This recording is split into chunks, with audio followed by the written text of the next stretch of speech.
पहले जिसका एक्सीडेंट हुआ था मैं उसे बचा सकता था, लेकिन मैं भाग गया। ये कहते समय उसके चेहरे पर अपराध फिर से लौट आया था, जैसे 5 साल बाद भी वो रात खत्म नहीं हुई थी। दोनों अपनी कार के पास पहुंच गए, लेकिन दोनों चौंक पड़े। कार की हालत बहुत बदल चुकी थी। वह बुरी तरह पेड़ से टकराई हुई खड़ी थी, शीशे टूट चुके थे, बॉडी कुचल चुकी थी।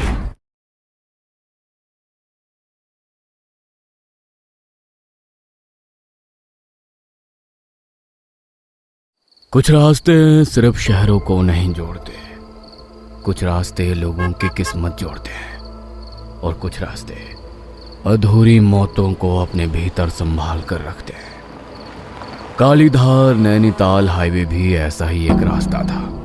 दिन में यह सड़क बिल्कुल साधारण लगती थी, लेकिन रात के बाद यह बदल जाती थी। इस रास्ते से गुजरने वाले लोग कहते थे, रात के बाद यहां सड़क कभी खाली नहीं होती। यहां कोई चलता नहीं, यहां कोई इंतजार करता है किसी ऐसे इंसान का जो गलती करने वाला हो। राघव एक मनमौजी इंसान था।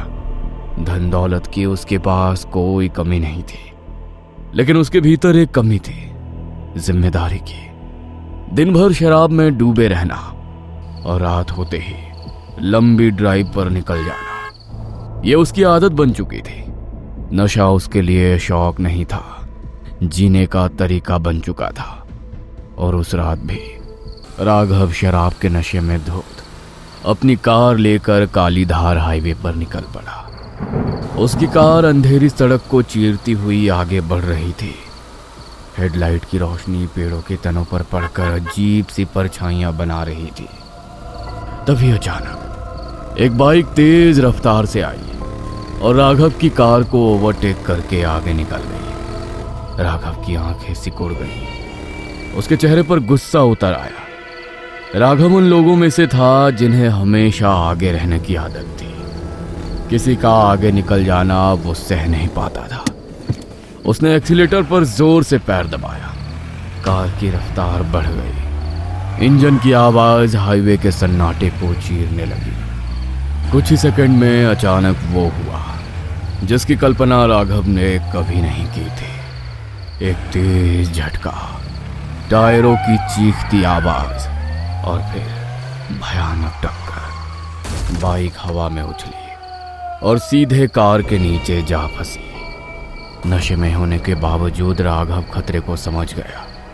उसने तुरंत कार का दरवाजा खोला और खिड़की से बाहर कूद गया। सड़क पर गिरते ही वो कुछ पल तक वहीं पड़ा रहा, फिर धीरे धीरे उठकर कार की ओर बढ़ा। उसकी आंखों में डर नहीं था, सिर्फ हिसाब था। वो कार को ध्यान से देखने लगा। अच्छा है, कार अभी वापस जा सकती है।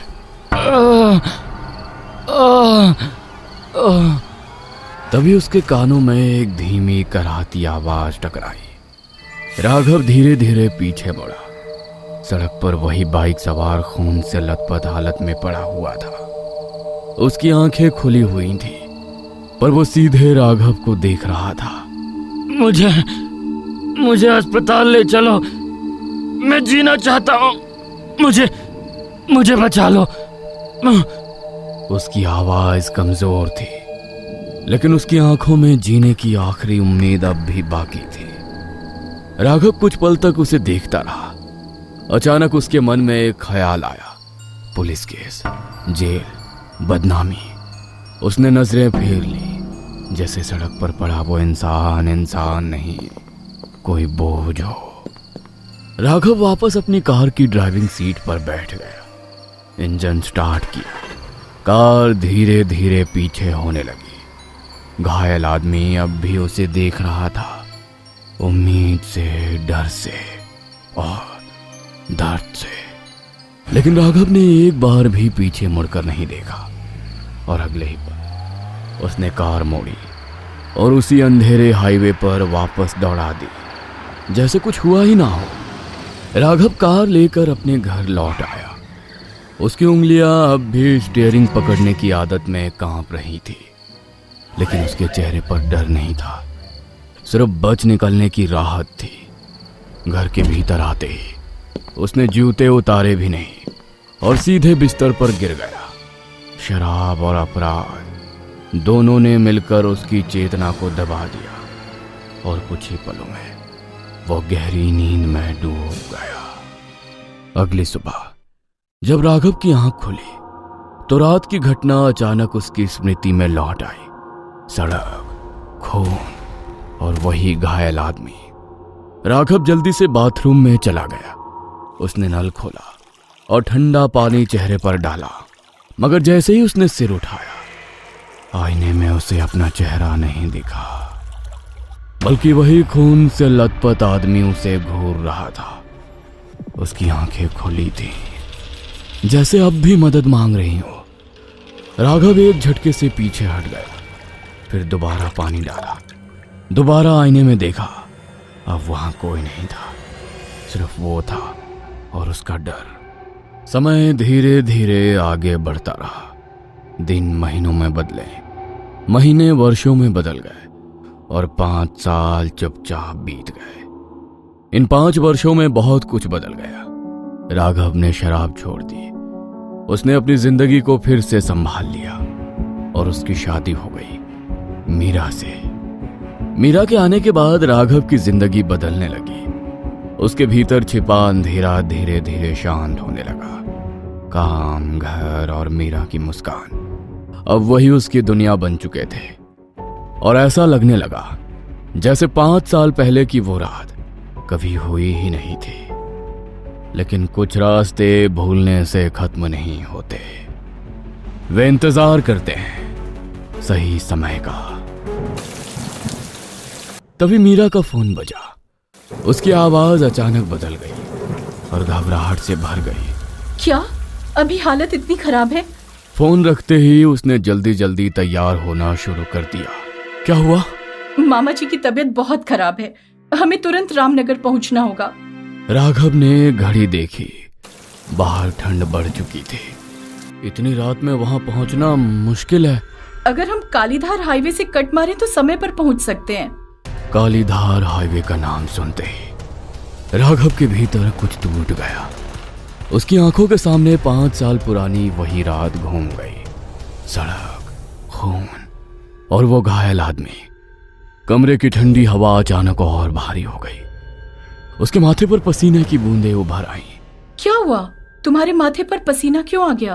अब कुछ नहीं। कुछ देर बाद दोनों कार में बैठ चुके थे। राघव स्टीयरिंग पकड़ चुका था। कार धीरे धीरे सड़क पर उतर गई। बारिश हो रही थी, लेकिन जैसे जैसे कार हाईवे की तरफ बढ़ने लगी बारिश रुक गई और उसकी जगह घना कोहरा फैलने लगा। हेडलाइट की रोशनी अब सड़क को नहीं, बस धुंध को चीर रही थी और उसी धुंध के बीच राघव को 5 साल पुरानी वही सड़क फिर दिखाई देने लगी। वही मोड़, वही अंधेरा और वही इंतजार करता हुआ रास्ता। कार धीरे धीरे घने कोहरे को चीरती हुई आगे बढ़ रही थी। सड़क अब दिखाई नहीं दे रही थी, सिर्फ सफेद धुंध का एक चलता हुआ पर्दा सामने खींचा हुआ था। जैसे हाईवे अब रास्ता नहीं, बल्कि किसी अनजानी जगह का दरवाजा बन चुका हो।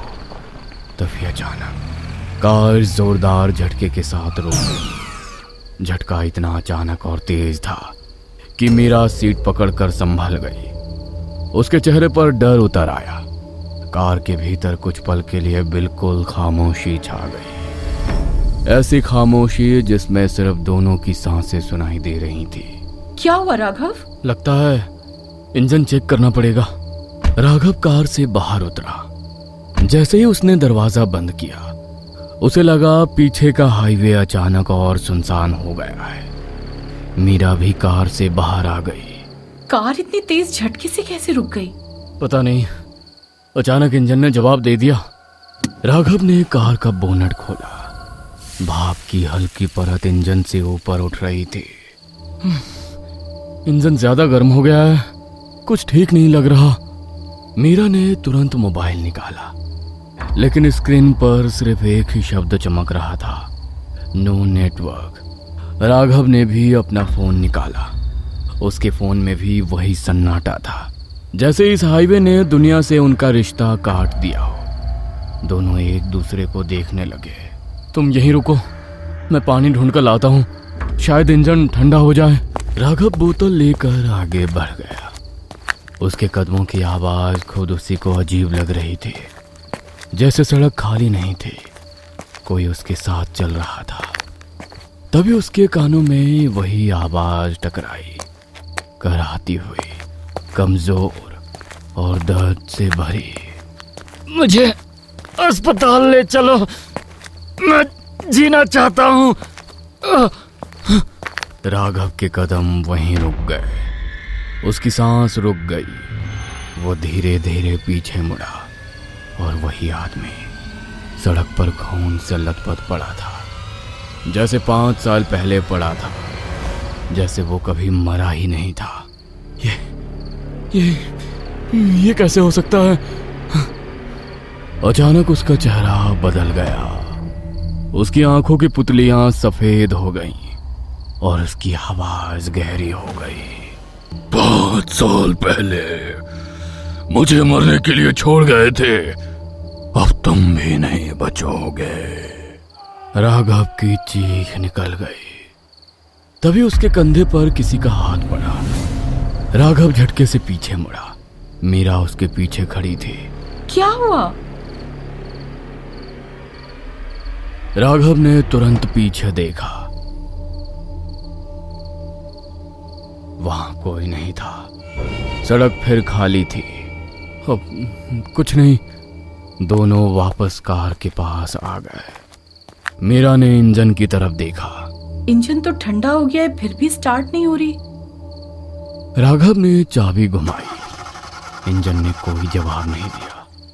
सड़क अब पहले से ज्यादा शांत हो चुकी थी, जैसे इस हाईवे पर किसी ने गुजरने से मना कर दिया हो। दोनों सड़क के किनारे खड़े इंतजार करते रहे किसी कार का, एक आवाज का, एक इंसान का, लेकिन कोई नहीं आया। ऐसा लग रहा था जैसे इस रास्ते पर रात में ना आने की किसी ने कसम खा ली हो। कुछ देर बाद राघव ने फैसला किया, चलो हम आगे चलते हैं, यहाँ खड़े रहना ठीक नहीं। दोनों धीरे धीरे आगे बढ़ने लगे। कोहरा अब और गहरा हो चुका था। कुछ दूर चलने के बाद अचानक कोहरे के भीतर से एक इमारत उभरी। एक छोटा होटल। उसकी पीली टिमटिमाती लाइट अंधेरे को चीर रही थी, जैसे वो इनका इंतजार कर रहा हो। राघव उसे घूरने लगा। होटल को ऐसे क्यों देख रहे हो? तुम्हें नहीं लगता इस सुनसान हाईवे पर होटल का होना अजीब है? राघव और मीरा धीरे धीरे होटल के भीतर दाखिल हो गए। जैसे ही दोनों अंदर पहुंचे, बाहर का कोहरा दरवाजे तक आकर रुक गया। अंदर का सन्नाटा अजीब था। रिसेप्शन के पीछे एक आदमी बैठा था। वो हिल नहीं रहा था और पलके भी नहीं झपका रहा था। उसका चेहरा सफेद था, सूखा हुआ, जैसे कोई जिंदा आदमी नहीं, बल्कि चलता फिरता मुर्दा बैठा हो। होटल में आपका स्वागत है। उसकी आवाज धीमी थी, लेकिन सीधी राघव के भीतर उतर गई। राघव उसे घूरने लगा। ना जाने क्यों तुम्हारी शक्ल जानी पहचानी लग रही है। अब खैर, हमें एक रात के लिए कमरा चाहिए। हमारी कार हाईवे पर खराब हो गई है। इतना सुनते ही वो आदमी अचानक हंस पड़ा। उसकी हंसी इंसानी नहीं थी।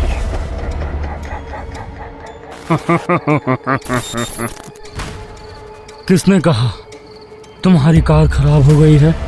राघव का दिल जोर से धड़कने लगा। 5 साल से मैं तुम्हारा इंतजार कर रहा हूँ, क्या आप भी नहीं पहचाना मुझे?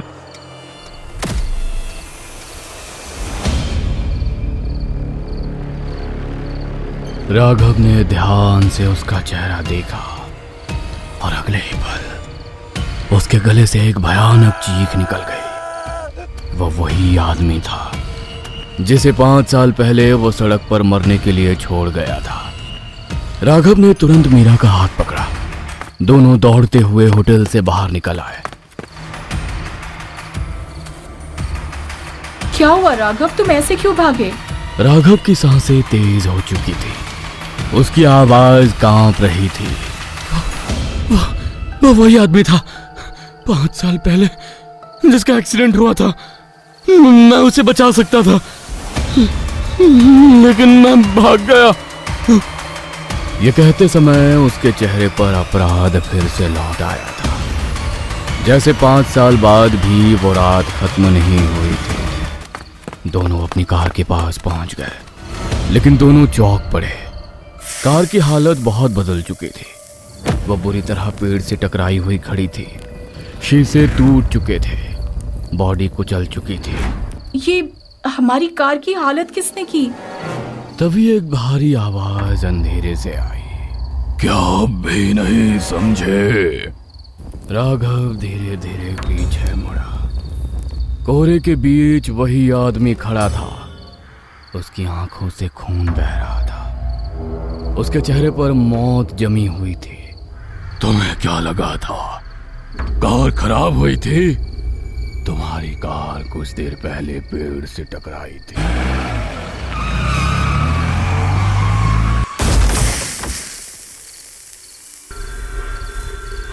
और तुम दोनों उसी वक्त मर चुके थे। ये सुनते ही राघव चीख पड़ा। झूठ! तुम सच नहीं हो, ये मेरा भ्रम है। यकीन नहीं आता तो अपनी लाश खुद देख लो। राघव और मीरा ने कार के भीतर झांका और देखा उनके शरीर अंदर पड़े थे, खून से लथपथ, बिल्कुल निश्चल। अचानक वो आदमी धीरे धीरे राघव के पास आया। उसका चेहरा और भयानक होता गया।